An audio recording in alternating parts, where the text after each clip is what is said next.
I'm not convinced that capsular contracture and using Allergerm in that setting it's not a home run. It's a double or triple. It's good, but it isn't perfect. You may still get some capsular contracture again, but it does have some properties to take away the capsular contracture.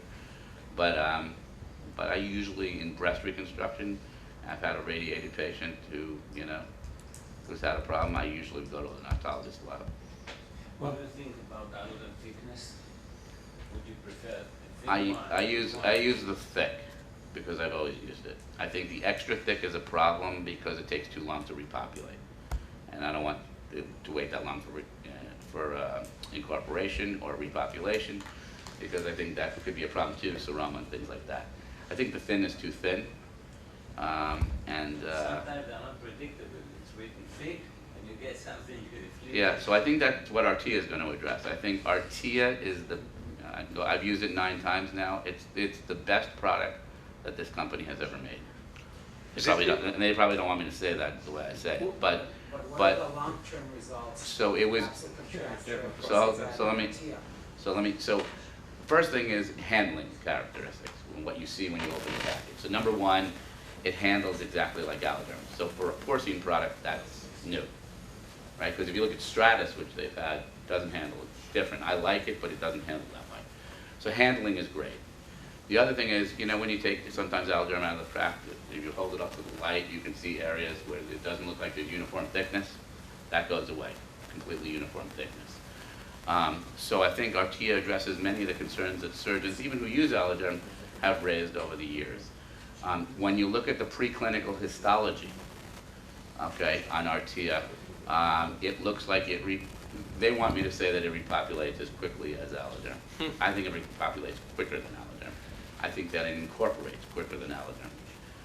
I've done, in the 9 cases I've done, 2 were second stages. I've done them without drains. And for those people that know me in the States, this is Scott Glassberg saying he didn't use a drain on a case he did a biologic.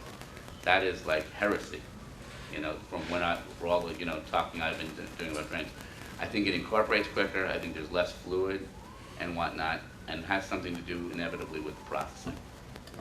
One of the good things about Allerderm is that we have long-term results that can talk about capsule contracture and major issues that we have with breast reconstruction.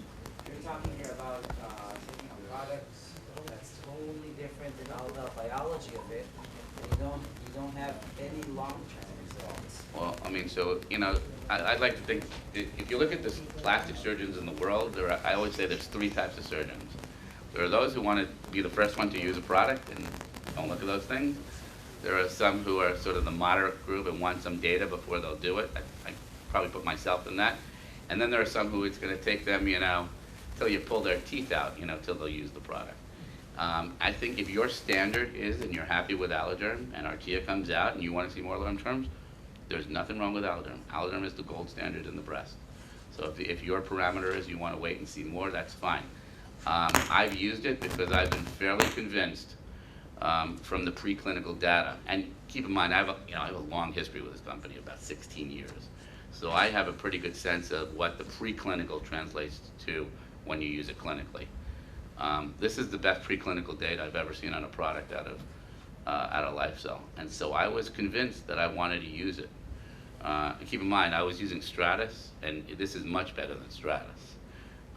And so for all of those reasons, I've used it, and I got to tell you, I have 9 patients, and the results are amazingly good. We all, I don't know how much I can share, but so we've done this in a test in the States, and there are about somewhere between about 80 implants so far, and we haven't seen any red breast. The amount of fluid is significantly less. The incorporation is good. Now there are things we'll have to take into account that are different. You're right about Artia as well. Incorporation quicker is something you need to be mindful of too. Would you prefer the RTU or the regular Allerderm?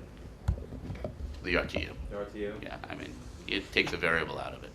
The reports of high rates, reports of PRs, high rates of seroma and infection RTU compared to the standard Allerderm.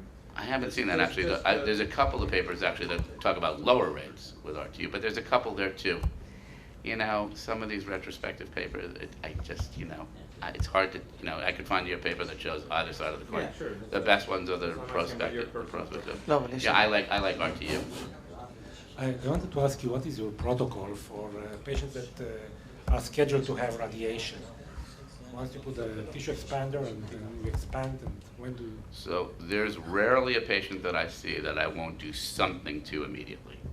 And even if it's putting a tissue expander in to hold the place.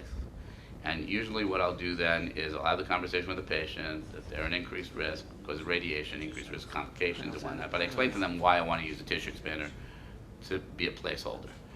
And then I see what happens. If it's a good result and the patient's happy and they're comfortable, I'll exchange into an implant. Usually I'll go through a different incision. So if I have a mastectomy brought across here, I might go through an inframammary incision after the completion of the radiation. I'll try to, maybe make an inframammary fold incision and things like that. But I'll change them. If they're not happy with the result, like I was saying before, I'd probably go to an autologous flap. There are 2 papers that are actually pretty good papers that have come out suggesting that the lowest complication rate is if you can get the patient exchanged for their implant before they get their radiation. So I saw those and I was all over it because I really liked the papers. And I went through this whole process with my radiation oncologist, telling him what I wanted to do. I was able to do 1 patient. You know why? Because I could not get the radiation oncologist to wait. Because their response to me is, God forbid the patient gets a recurrence, who do you think they're going to point the finger at? They're going to point it at me for not doing the radiation as soon as I could, and you for making me wait, because I'm going to write in the chart that you made me wait. So I'd like to do it. It's just there's not, everybody's sort of looking out for themselves, so I couldn't get it done. I have that 1 patient who did really well. I actually have another patient. It's embarrassing to say that my radiation oncologist forgot to radiate her. Believe it or not, she comes in a year after her whole treatments, just for a routine follow-up. She's hysterically crying. Why are you crying? I got a call from the radiation oncologist that he forgot to radiate. He forgot to radiate. Whatever. Awesome. But so what happens is, so now she gets the implant radiated. You know what she wanted? She wanted to fix the other side afterward because this tightened up a little bit, and she wanted a little bit. Which plane do you insert the on-cue pump?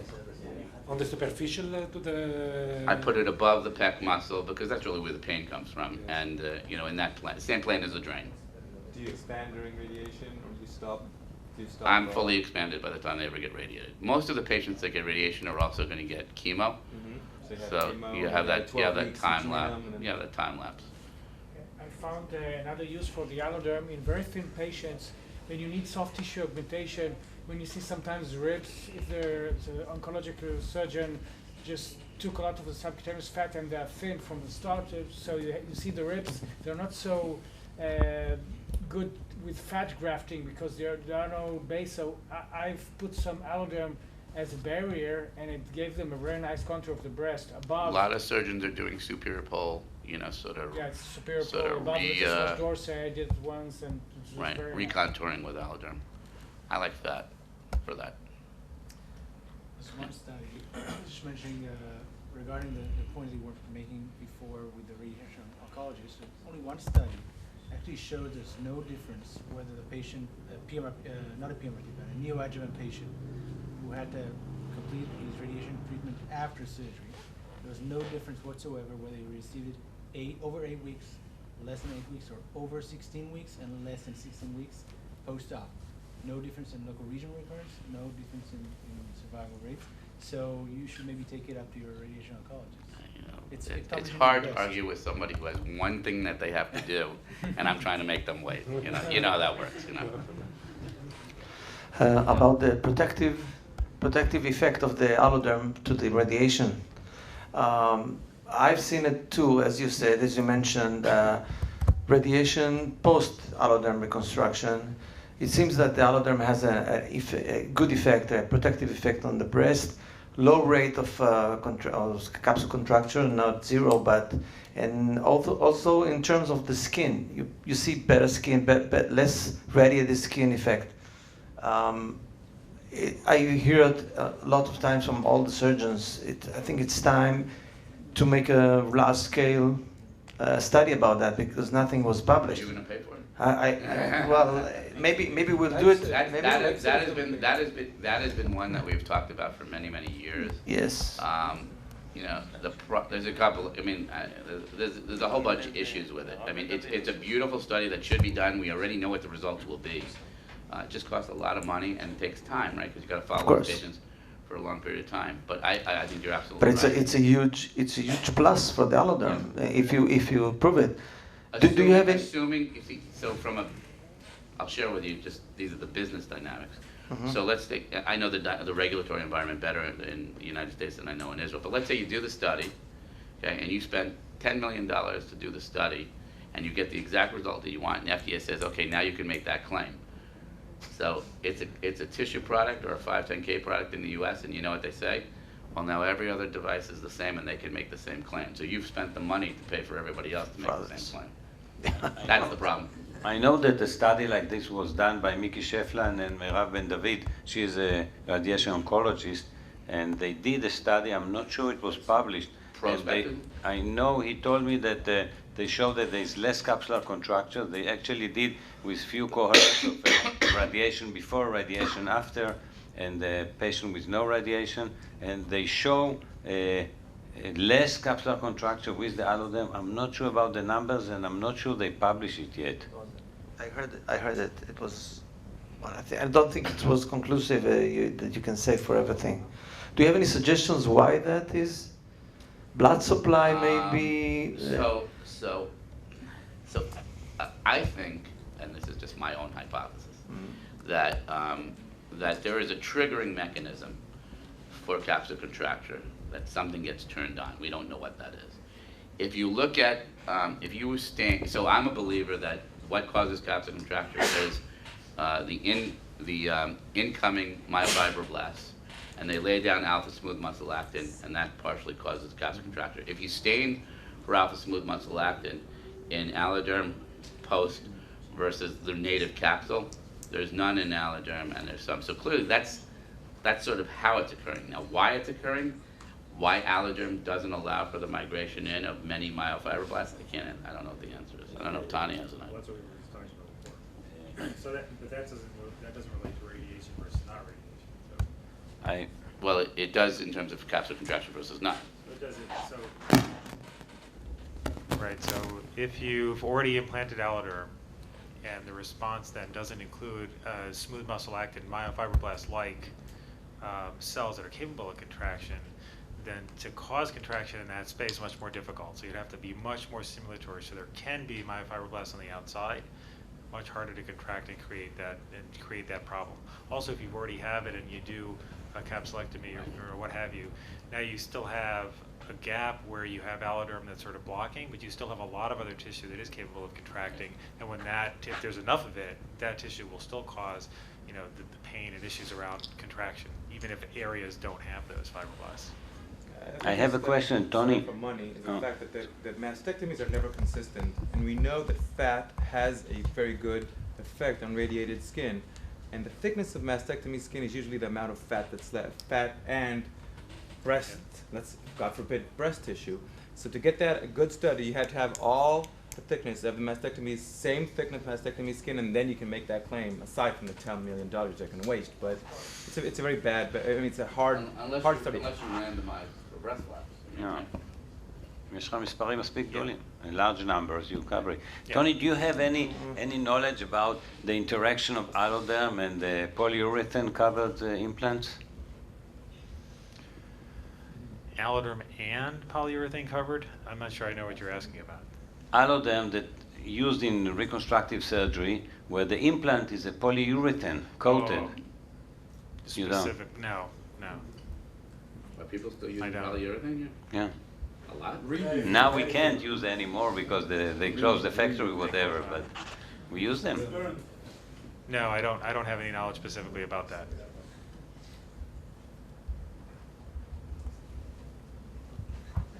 Okay, any comments from the audience maybe regarding the radiation, regarding the perforation? It's very hot topics. And maybe I will ask some question because Dr. Glasper said that in the States the majority of the immediate reconstruction are single stage, And here, from what I know from No, two states, sorry. And in Israel, from what I know from our sales, 99% are immediate with direct to implant.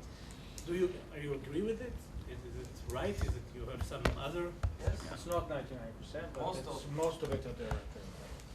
There's a huge difference between Israeli patients and USA patients. I see it all the time when we do conventions abroad. Israeli patients don't have patience. Really. So the They problem do is it, with the they patient. want But to that's do one not, shot. but if you look at, because the same thing's true in Europe. I mean, if you look at you know, the driving force is the healthcare economics of what's going on there, and how the healthcare system is set up. I mean, it is probably the #1 driving force. What is? That might change in Israel as That well might in the change. next few months. Next few months, Or we the are next going. few days, We are maybe. going to have a new law on medicine, and since the income will go down, the number of the surgeries will go up, and you'll see expanders, a lot of them soon. I'm sure. I totally disagree with you because I think I do a lot of two-stage. I think it's we as plastic surgeons can sell ice to the Eskimo. If you tell a woman what the drawbacks of a two-stage are and what the benefits of a two-stage are, she will be willing to undergo two-stage reconstruction. No. That's my experience. Well, you say no, Well, I the say yes. You question- know, it's not a no yes. Still, it's different opinions. The question is, let's say I do single stage, direct to implant, and the result is not good. Then I reoperate there, okay? How many do you think I I think reoperate? there's compromise in size. I think once you do a one-stage No, I asked the reconstruction, patient how. I think if you do a one-stage Well, reconstruction, what is your answer to your own question? How many do you reoperate on? Almost none. You do almost no revisions, because I have revisions, but most of them. even a guy like Andy Salzberg, who was the first one. No, to- no, I'm sorry. I have very few compared to the number I do, and for sure it doesn't justify to do it on 2 stages. And secondly, I kind of choose my surgeons. I don't operate with every surgeon because I think the drawback is the surgeon. The surgeon who does the flaps that don't survive. I mean, it's sure if I have a surgeon that I know that his flap won't survive, it's better to put an expander. It's pocket control. We are all very good surgeons. We're all perfect surgeons, but we never have a perfect control. We never get a perfect pocket the first go. Especially Why in not? bilateral cases. But I don't know. listen, if that was the problem, then It's I one of the guess things. I'm as critical on my result as you or any other guy. I would do a lot of redos. So if you And I look don't. If you And- look in the United States as those who are doing direct implant, how do I preface this diplomatically? The ones that I know well are talking that they will go back 30 to 40% of the time. I don't know why they do it. We don't see it in Israel. We don't. The other thing, which I got to be frank with you here, if I were to choose my breast surgeon, I would have no breast surgery. I mean, that's you may have a different, but if I were to tell a breast surgeon I won't operate with them, the word will get out. Glassberg didn't want to. You know, there was last year in the conference, there was a surgeon from England. He said, once a general surgeon starts doing reconstructions, his flaps become thicker. So No question. yeah, that's it. And the average surgeon says, well, I have to remove all the breast tissue, blah blah. He goes beyond the scarpa and he goes to the dermis. He said, well, the tumor went up there. All this stuff. It was a deer. It's I'm telling you, it's bullshit. And sometimes what they do in surgery, the general surgeons, is horrible. I rather choose my surgeons and not go in with a surgeon that I know, and it's my fault later. It's not the surgeon's fault. He disappears. Right, He did his absolutely. case, and you don't see him anymore. No question. The patient comes to me and says, listen, I have a flap necrosis. What shall I do? I don't like it. I mean, it's crazy to cooperate with them. You have to do it. You have to. I think one has to. I'm just saying I don't know about the competitive nature. If you walk out of my office on the Upper East Side of Manhattan, and you walk 1 block this way and 1 block this way, there are 16 plastic surgeons. I'm sure. So if I say no, But here also there are many plastic there are surgeons. 15 that will say yes. Okay. Like you said, that I work with a lot of surgeons, and with certain surgeons I have more revisions, Are you telling surgeons? There's no question, there is no question. And you know, I'm involved with working on things that try to help that'll be years down the line. But I think that, there's no question, we are at the mercy of the breast surgeon.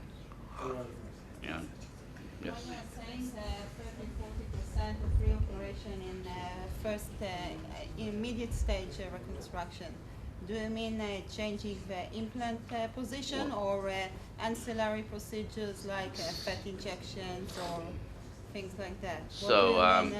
So, you know, people aren't clear, and, you know, it may just be they wanted to be a little bigger, so they went back. But they're taking all comers. So, I mean, I wouldn't call a person wanting to be a little bigger really a reoperation, but they may include it.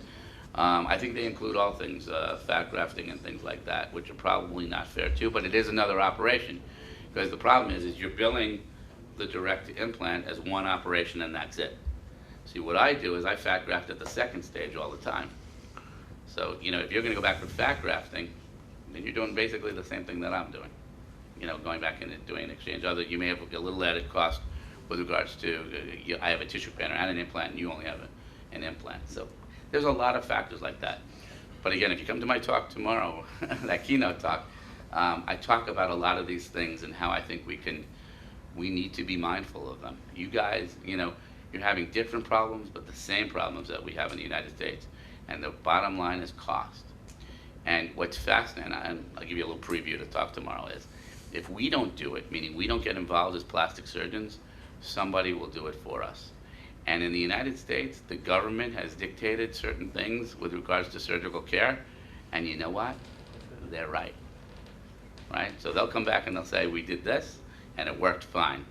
So we gotta be ahead of the game and get involved. And the cost is a huge factor. And again, if you look at why direct implant, it may be a great operation and work for everybody 100% of the time, but I think the factors that have driven us there are two things. One is cost, and the other is marketing, right? Because if I'm doing it and there's 15 other surgeons down the block are not doing it, I can say, hey, I could do the same thing in one, and everybody's gonna come to me, right? Nobody wants two operations if they don't have to have it. You know, we've all dealt with that in our practice. Well, Scott, basically, when we look at the alloderm, This is the last question because we are behind schedule.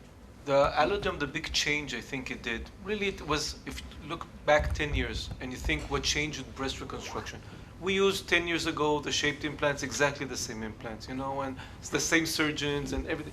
I think the alloderm basically was the major change, the ADM.